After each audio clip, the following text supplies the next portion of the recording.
Hello everyone, this is Erik, the Asian movie enthusiast. And I think we've reached a point in this playlist, this Asian horror playlist, where some addendums are in order. I have seen a bunch of Asian horror films from 1965 through 2014 after I reviewed those years in this playlist. So it might be a good idea to cover some of those movies that I missed the first time around. So it's kind of a catch-up time here.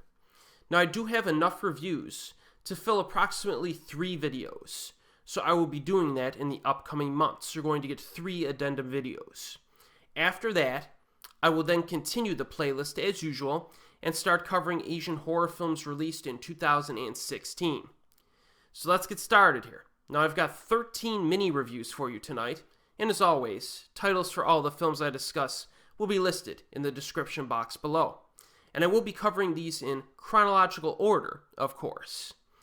So this video, part 1, will cover films released between 1965 and 2004, and then addendums 2 and 3 will cover films that are more recent than that.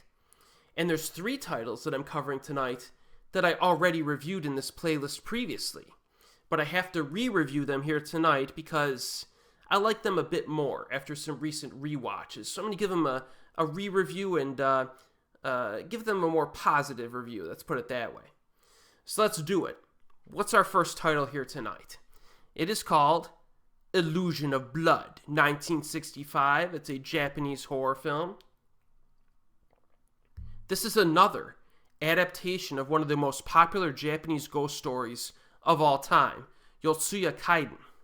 It was originally a stage play that first appeared in the year 1825, but it has been adapted a lot during the last 200 years. In fact, there were at least 20 film adaptations and or remakes that predate this film, but most of those were likely destroyed or lost during World War II. In any case, the previous version from 1959 is probably the most popular film adaptation of all time, at least when it comes to Yotsuya Kaiden. I reviewed that film in one of the early videos in this playlist, but does this 1965 version, Illusion of Blood, match the 1959 version? No, I do not think it does. The story is similar. It involves an overly ambitious samurai, this time played by Tatsuya Nakadai, his wife, and the hauntings he experiences. Now, Nakadai gives a fine performance, which is no surprise to fans of classic Japanese cinema. This guy is one of the most popular actors of his era, and it's understandable because he consistently gives good performances. The story, however, is simply not as well executed or as interesting as the 1959 film. The film, Illusion of Blood, is nicely shot. You have some solid set designs in this. The corpse effects are usually cool, but I found the facial disfiguration effects, in particular, to be somewhat underwhelming. And that's a criticism of the film that you may see a lot online, and I do agree with it. The fake rats are also a bit odd.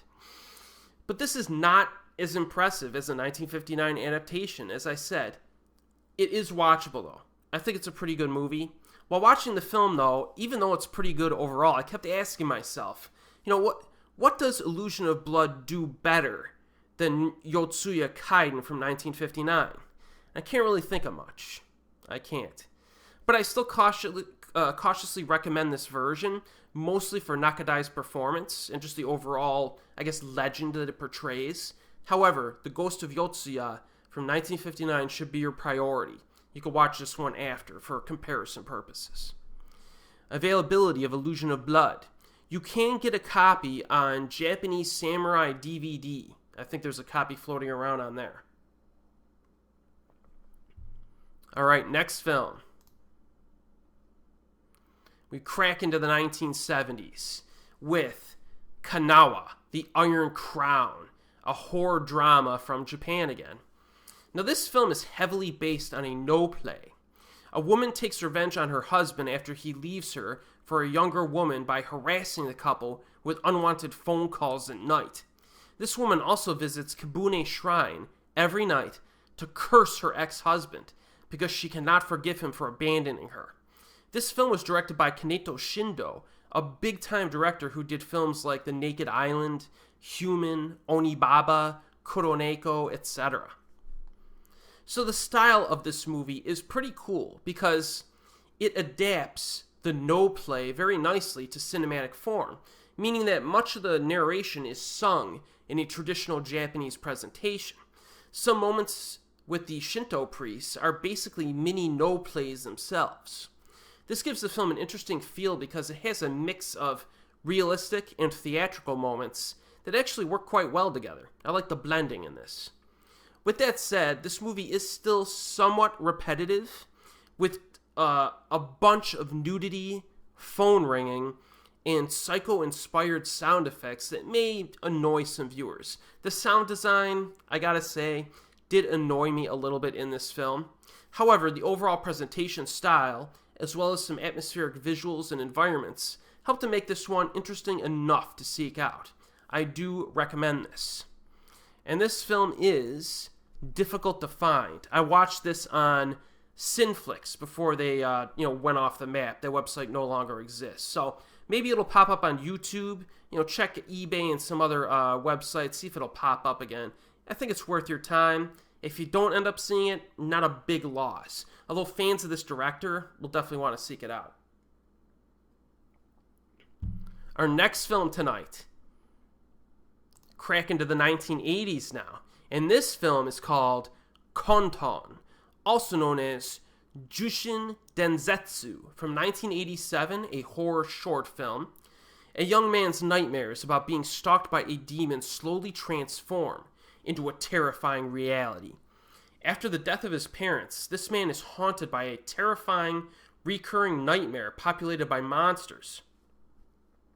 His life is not getting any better, since he has problems with his girlfriend and has debt with the Yakuza due to a car accident scheme.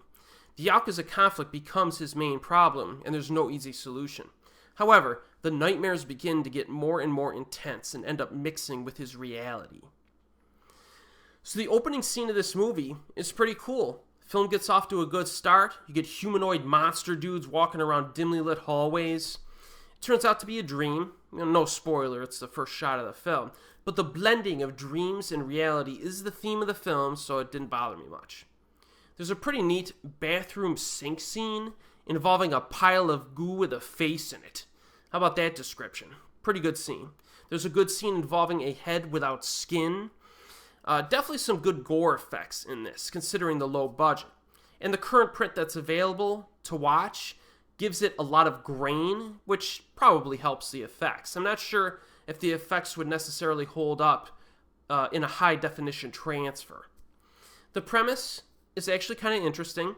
As a viewer, you're constantly wondering if this monster is only in his mind or if it will transfer into reality. The ending is pretty good and satisfying. In terms of criticisms, I do think some of the dream sequences could have been brighter, more lightly lit, and because they were a little bit too dark for my liking. It's only 45 minutes long, makes it an easy sit. I do recommend this. It's a pretty neat movie. It is available on YouTube. I can't remember if it was with subtitles or not, but either way, you could check it out. Our next film tonight is of particular interest to certain fans of certain types of horror films, and that is Psychic Vision, Jaganrei, 1988, Japanese horror. Kyoko Sabai, a TV reporter, is making a report about an idol singer named Emi Kato. Emi and her staff are preparing the promotion of her next tune, Lovecraft. I wonder if that's a reference to H.P. Lovecraft, perhaps. I don't know. But in any case, as spiritual accidents happen around her, Kyoko finds out that the woman who composed the tune died 7 years before. Needlessly, the crap hits the fan. So this is a documentary-style horror film. It's only about 48 minutes long. And ironically, this has a similar overall premise to the Korean horror film, White Melody of Death from 2011. In terms of story details, however, the films are very different.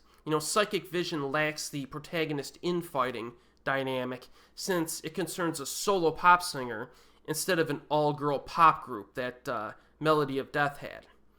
But there are some similarities here. For an obscure film, Psychic Vision has a pretty good overall quality to it. There are a few brief creepy images and sounds, but there are also a few accident scenes that are quite good. The big set piece occurs near the end, and is pretty effectively staged. It has some editing tricks, there's some twisted limbs involved, which are pretty cool. And then it kind of breaks the camera rules of documentary style in a good way. And it shows some events from the ghost perspective, which I like. So it's a good finale. In terms of negatives, I will say that the idol herself is not particularly convincing, especially her dance moves. She doesn't really have a whole lot of talent. But maybe the filmmakers were making fun of J-pop. Maybe that's a little bit of social commentary here. When you think about it, with idol groups like AKB48 existing in reality, the skill set of the girl in this film, not that far off from what we get in real life, really. So Psychic Vision, I think, is a good movie that has definitely, it was like on the front end of this documentary style trend that we've seen in recent decades from various countries around the world. So I think for most fans of Japanese horror, I think this is worth checking out. I do recommend it. Again, I did not watch it with subtitles, but it is available on YouTube, and I definitely recommend that you check this out. It's kind of neat. All right, our first re-review tonight, a film that I covered previously in this playlist. And it's from one of my favorite directors of all time, so I felt like revisiting it, and I did recently, and I liked it a lot more. It's common for me, people. It's something that I do quite often. I end up thinking a movie's just okay or not good. I see it years later, and I end up liking it. This is another case. So, we will be covering here Hiruko the Goblin, 1999. Again, Japanese horror. A school has been built over one of the gates of hell, behind which hordes of demons await the moment they will be free. Hiruko is a goblin that is sent to Earth on a reconnaissance mission. He decapitates students in order to assemble their heads on the demons' spider-like bodies. Eventually, it falls to an archaeology professor to investigate the gory deaths and discover some way to stop this demon's onslaught. So this was directed by Shinya Tsukamoto, and it used to be one of my least favorite titles in his filmography. That has changed after a few recent viewings. I actually watched this film twice recently because I enjoyed it. I do find it nowadays to be a nicely entertaining horror film that I will gladly rewatch in the future, and I even added it to my collection recently. The cast in this is good. We get Kenji Sawada, who starred in The Man Who Stole the Sun. If you have not seen The Man Who Stole the Sun, you must make that a priority. It's a fantastic movie. And he has the lead role. And then you get Naoto Takanaka in a cameo. So that's always nice to see him. Now, apparently Sawada's character, the archaeology professor, believes in goblins and actually submitted it as a scientific theory, which got him ostracized from the scientific community. Big surprise. So it's actually quite funny that he would be that dumb to propose that theory to fellow scientists without, like, ironclad proof, He didn't have ironclad proof, and it blew up in his face. But in any case, at one point in this movie, he finds out that he was right. So, I don't know. Can you really blame him if he was right the whole time? Now, there are a handful of deaths, almost by decapitation. I guess all of which are almost by decapitation. The goblins are amusing. They're basically human heads with spider legs that run really fast and fly, and they stick their tongues out. Pretty creepy, pretty oddball type monsters in this. Gives the monster design is pretty unique for a horror film, and that gives this some brownie points for sure. The first half of the film is pretty fast-paced, man. It's kind of non-stop. You get some gore effects, some excessive blood sprays, which I'm always a fan of. It's good stuff. The camera work includes some very fast tracking shots that reminded me of Evil Dead. And I think you'll recognize those homages or stylistic similarities. There's definitely some neat stuff in this movie. The monsters are very aggressive, and there's some oddball stuff in it too. Like there's a kid who gets like when someone dies, their face gets burned into his back, like magically. It's kind of pretty macabre, actually. One of my problems with this movie, though, is that it's too slow during the second half. It definitely slows down, but thankfully, the total runtime is only about 90 minutes. It doesn't really hurt the movie as much as I previously thought. The pacing seems to be less of a problem every time I rewatch this. So, I do recommend Hiruko the Goblin. If it sounds good to you, check it out. You're going to have to find this on DVD, Region 1 DVD probably. And it's out of print, so getting it new might be a bit expensive. But if you could find a used copy on eBay or Amazon, maybe that's the way to go. All right, our next film tonight. Looking at this list, there's actually a lot of films that would be of interest to Asian horror fanatics, or at least Japanese horror fanatics. And spoiler alert, every film I'm covering tonight is Japanese, so I'm just going to stop saying Japanese. I just kind of realized this looking at my list. So what about the next film? Well, the next film is also by a big-time director, and that is Curse, Death, and Spirit, 1992, a horror anthology from Japan. Hideo Nakata directs this direct-to-video anthology of 3 short films with a total runtime of 65 minutes. Production values are direct-to-video, of course, so do not go into this expecting like theatrical budgets and top-notch visuals. But let's look at these stories individually. The first story is The Cursed Doll. Someone is calling Satomi in her dreams. As she follows the voice, she finds that a doll appears to be the source, a doll carrying the spirit of her dead sister. Now, there are a few cheesy moments in this short film, but it does have some atmosphere. There is some moody lighting at times, with intense use of red and even some blue. I especially like the 80s synth score. The plot is pretty basic, nothing great, but it is watchable. Story 2, The Spirit of the Dead. Following her husband's death, a woman takes her son on a camping trip. The family outing is just disrupted by a female specter who believes the boy to be her own. The acting, pretty bad by most of the actors in this short, and the ending is kind of lame. We do get some nice natural environments to look at, and there are a few fun scenes with the ghost, but overall, not that impressive in my opinion. The second story is a bit mediocre. The third story, The Haunted Inn. 3 girls decide to take a vacation at a traditional Japanese inn. Unaware of the tragedy that occurred there, they find themselves in the presence of a spirit that forces them to repeat the events of that day. Now, this is the best story of this anthology, because it can be taken more seriously, and it does contribute some creepiness, but it's also a little bit on the dry side. Overall, I think it's pretty good. So Curse, Death, Spirit is kind of a low-grade anthology. There are plenty of other Japanese horror anthologies to watch before this one. I mean, just go through this playlist and I give you dozens of recommendations. But this is cautiously recommendable, especially if you're interested in seeing what Nakata was doing before he hit it big with Ring. And Ring came out like a whole 6 years after this film, so you get to see some early stuff from him, which I guess is kind of neat from a film fan's perspective. But if you want a true stylistic precursor to Ring, you may want to check out Scary True Stories from 1991 instead, which was directed by Norio Sorata, who is probably most well known for Ring Zero and Premonition. But Sorata was kind of ahead of Nakata for a while, and then they gave Ring the project to Nakata, because I think he had a little bit more directing experience in terms of films, instead of Sorata. So Sorata got kind of thrown on the back burner, unfortunately, for a little while. But hey, all's fair in filmmaking. But again, Sorata's a pretty good director himself. So again, Curse, Death, Spirit, it's okay.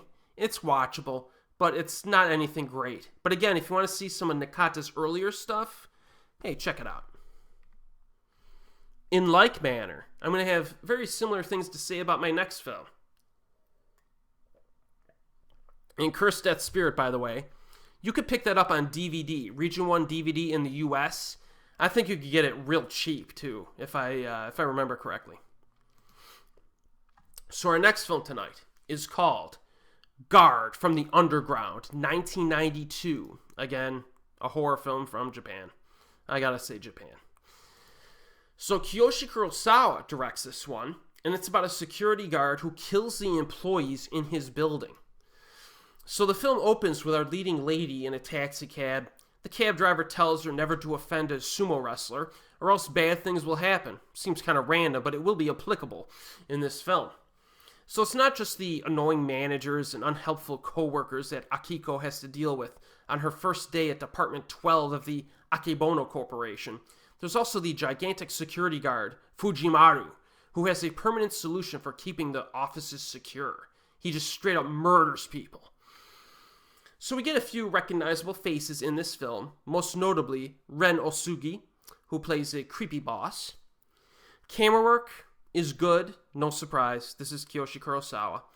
There's some wide shots of the large office areas that I liked. But still, this lacks some of the stylistic trademarks of Kurosawa's later films.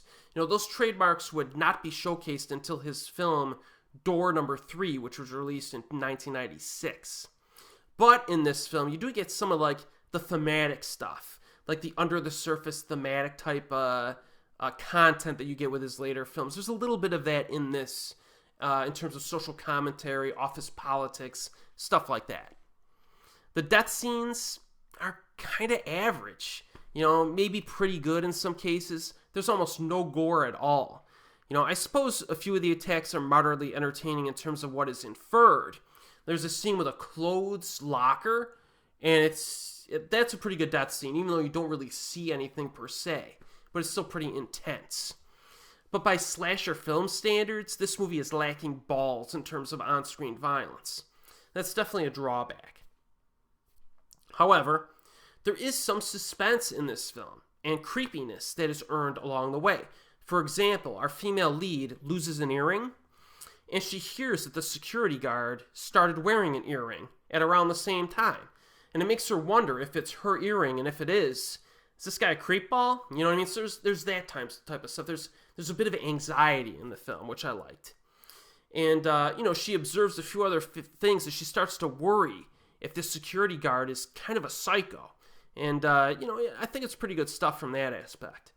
Pacing, a bit on the slow side. Almost the whole film takes place in the office building complex, but it's not quite as gripping as something like Office, the Korean film which I covered, or Nobody, the Japanese thriller involving businessmen. I think those films are a little bit more, it gets your blood pumping a little bit more in those. This one, not so much, but it's still pretty good. If you want an old school Japanese slasher that really delivers on the violence, you go with Evil Dead Trap. If you've not seen Evil Dead Trap, watch that first. But if you want something that's just kind of watchable, kind of entertaining, but more reserved, check out Guard from the Underground. Also, the Region 1 DVD from the US has a fantastic commentary by Tom Mess that goes through Kiyoshi Kurosawa's early career. And it's really kind of eye-opening because apparently Kiyoshi, irritated some producers back in the day. He wasn't entirely blacklisted from the industry, but he kind of was before he made Cure. So it's pretty interesting stuff. The DVD is worth buying for that commentary. And yes, this film is available on DVD in the United States. Depending on where you look, it could be expensive if you buy it new. So don't be scared. You could get a used DVD, along the way and add it to your collection. It's worth it, I think. All right, our next film here, we're going back to a more obscure title. This one's pretty odd. It is called Highschool Ghosthustlers from 1995, a Japanese horror comedy. The Ghosthustlers are three beautiful female students, Kyoko, Mayu, and Emi, who fight evil spirits at Onin High School. The Ghosthustlers are called into action when their school is invaded by erotomaniac spirits. I'm not making any of this up. That have turned the female students into an uncontrollable libidinous frenzy. In other words, they get really horny and seduce the guys.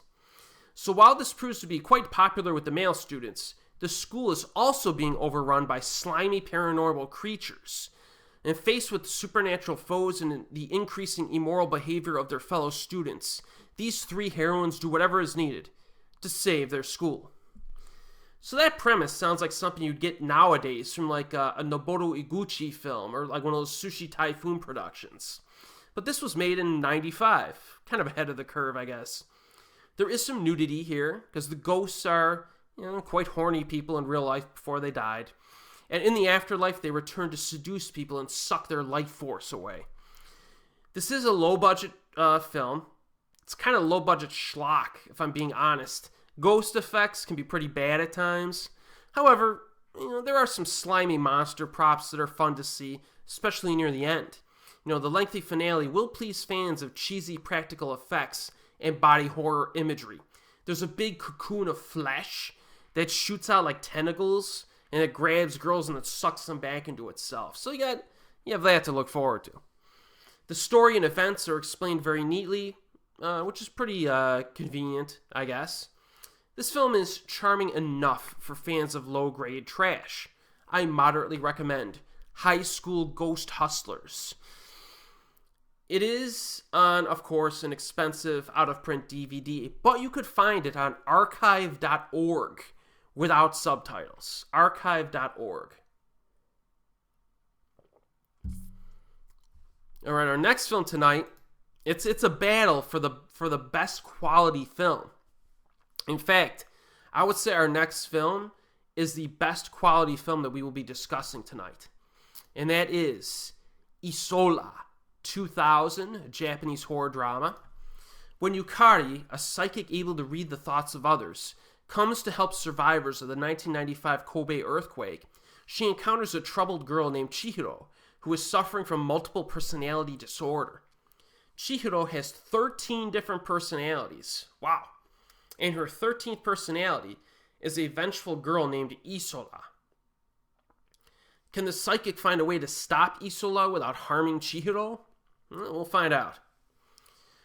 So Yukari reads people's minds, even if she does not want to. It's like an involuntary skill. Meanwhile, Chihiro can actually control other people's minds. So the interaction between these two girls is rather intriguing and generally well written. This odd premise definitely helps to hold the viewer's interest. Yukari does understand that Chihiro is hurting emotionally, and she makes it her goal to save her from self-harm. So they're not really enemies per se, although there could be conflicts depending on what personality Chihiro has at any given point in time. But and also Yukari has her own problems to deal with as well. So I think it's a nicely structured premise that's quite interesting. This movie incorporates a real-life tragedy, the Great Hanshin earthquake of 1995 that hit the city of Kobe quite hard. It actually includes some actual footage, I believe, of the devastation at the very beginning of the film. Stylistically, I like how the film is shot. There are a few atmospheric visuals, but it does not go overboard in that aspect. There is a motion blur effect that is used occasionally, but done well. There's also a pretty neat black and white segment that I enjoyed as well. So it has a nice mix of different styles, but it doesn't go overboard on the artsiness, so to speak. The score, quite nice. It's got an old school 80s and 70s vibe to it. Performances are good all around. No weak points in that regard. In terms of horror, there is definitely a bit of a creep factor in this. They do a good job of creating a sense of dread related to this 13th personality. It also avoids a lot of genre cliches, and there's a mad scientist element to some of the horror as well, which is well handled. In terms of pacing, Isola does move slowly. It's a slower paced film. You don't get as many visceral scares as you would in a typical horror film. Could be a problem for some viewers. In my opinion, this is simply a good quality horror flick that has a good dramatic foundation behind it. I recommend Isola. And this is available on DVD in the United States. I think I bought it pretty cheap on the recent purchase I made. Now you'll notice, a lot of these films I'm covering tonight, not available on Blu-ray or 4K. So sometimes you just gotta take what you can get. And a lot of them aren't on streaming either. Legitimate streaming sites. So yeah, physical media is still quite valuable for those of us who like to watch some stuff that's, not especially popular, right? Just wanted to point that out. Now, our next film tonight is actually fairly well known, and it is a re-review. First time I saw this, or the first handful of times I saw it, I wasn't really that big of a fan. Ended up skipping it a few times when I re-watched the series. And then, about a month ago, I'm like, I'll rewatch it again, see if it's any better. And I do think it was a little bit better. And I am talking about, of course, Ju-on, The Curse Part 2 from 2000. This is a Japanese horror film. On his request, the sensitive sister of a real estate agent visits a house he intends to put on sale, only to cross paths with its resident curse. Directed again by Takashi Shimizu, this is a sequel to the original made-for-television film.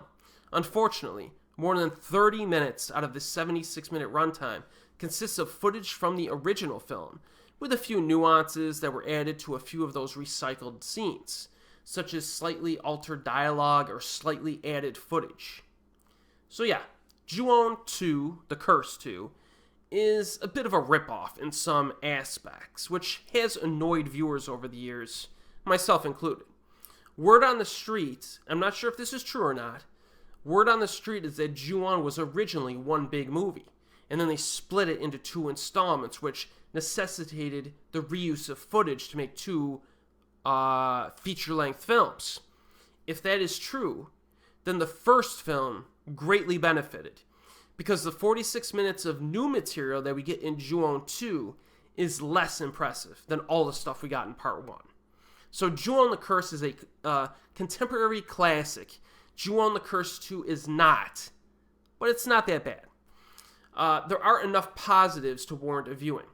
The scene at the end, as an example, has like a bunch of ghost girls in like a rainstorm, which I thought was a pretty neat visual. I liked it.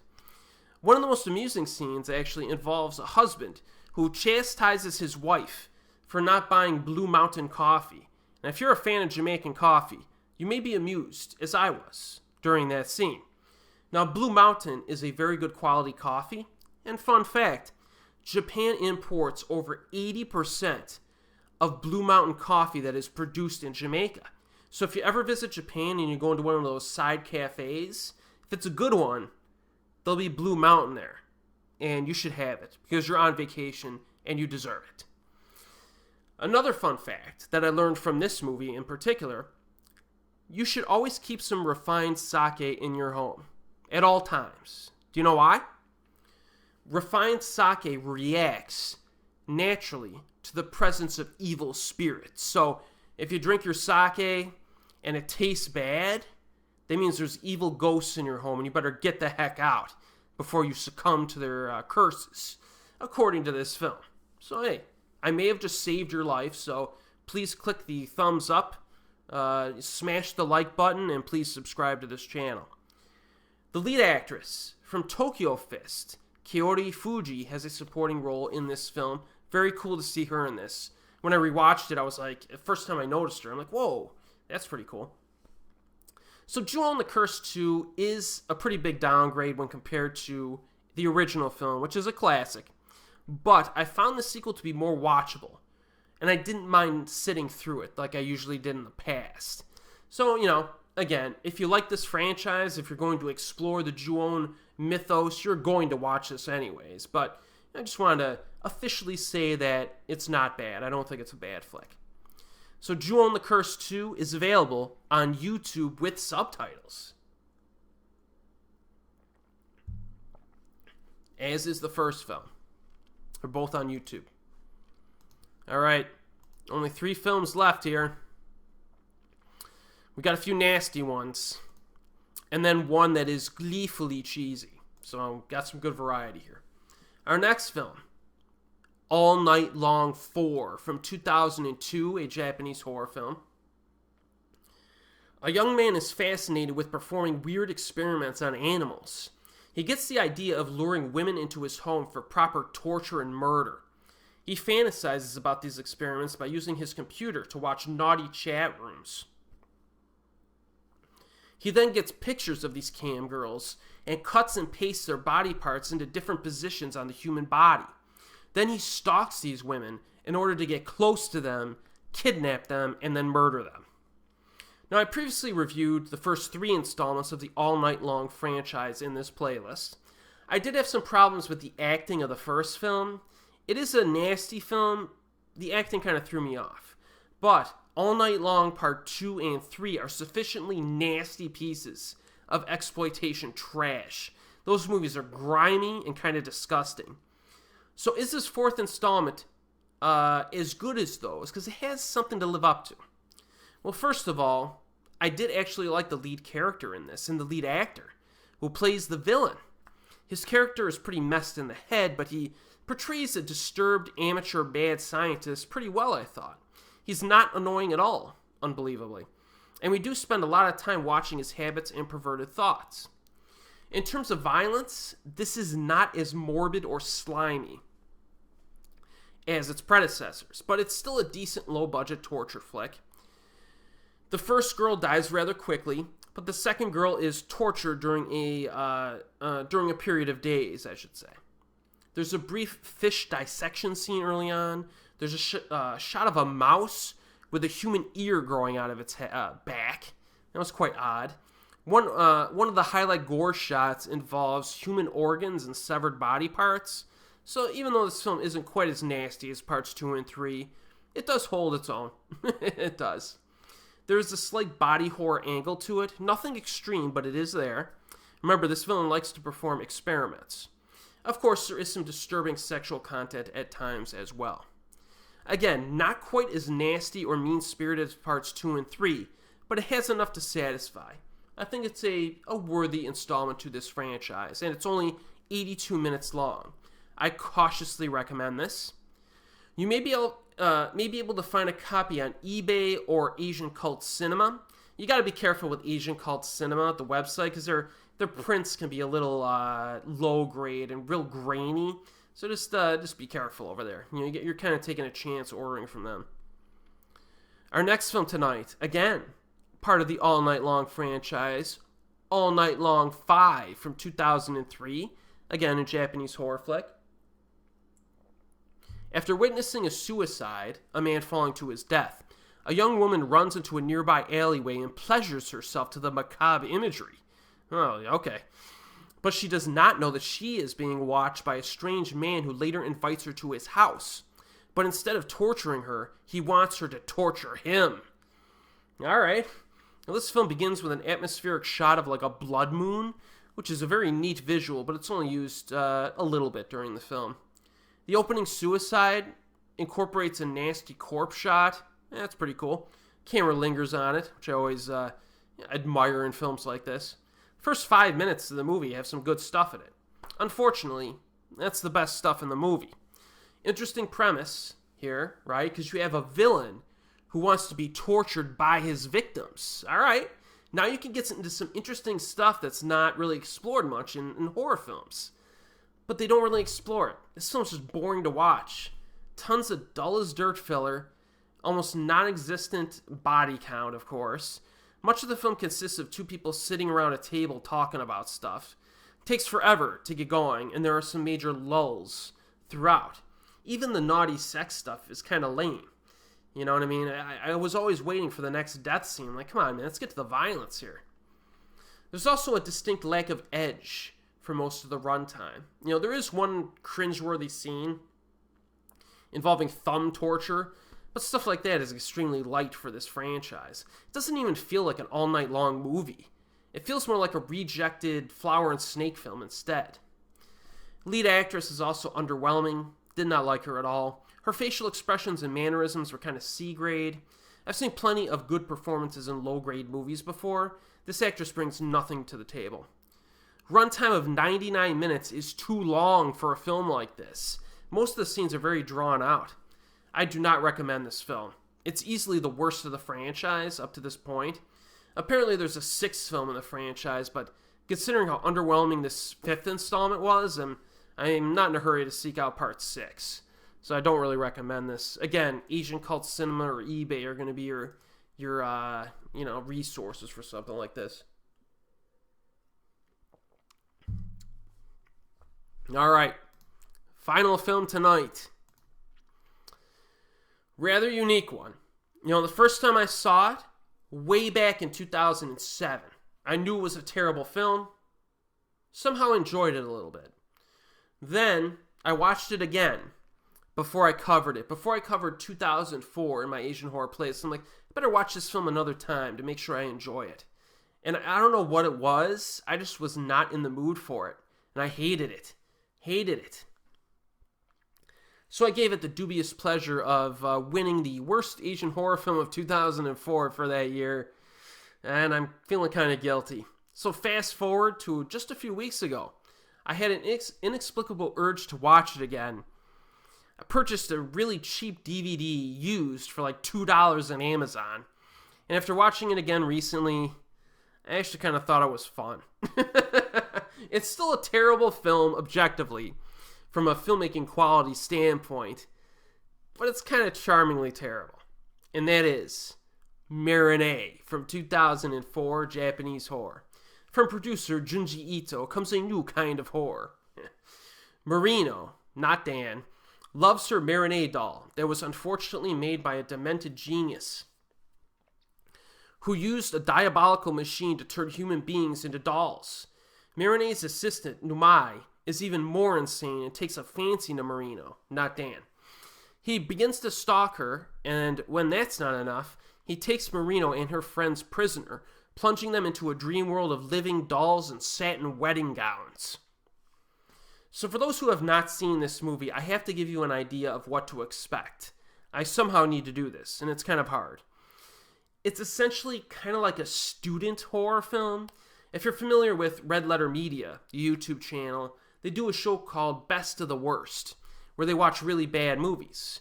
Marronnier would be a film that would be showcased on that show. And I think they would enjoy the film, because it's got a lot of oddball shenanigans going on. So for example, the opening scene shows a killer inject a woman with a syringe. He injects her with something in a syringe, and then he tells her, now you won't feel a thing, and you won't bleed much. And then he decapitates her, and she doesn't bleed much. How? Like, injecting someone with a special fluid will not prevent them from bleeding when you decapitate them 5 seconds later. It makes no sense. And the entire film is like this. Like, the only way to survive this movie is to not ask questions while watching it. Or, if you really want to have fun, continue to ask questions while watching it and just admire the incomprehensibility of it all. But don't expect any answers to anything. The scares do have some creativity to them. I'll give it credit for that. They're kind of nutty. There are some memorable scenes in Marronnier, to give it credit. The ending is so abrupt. It feels, or I should say, not just the ending, every scene, just the edits in general, just feels so abrupt.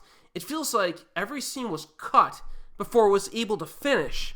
Like, with every cut between scenes, you're like, wait, was that scene, that last scene that you cut away from, did that finish? Like, you're like, wait, did they really finish that scene, or did it just cut away?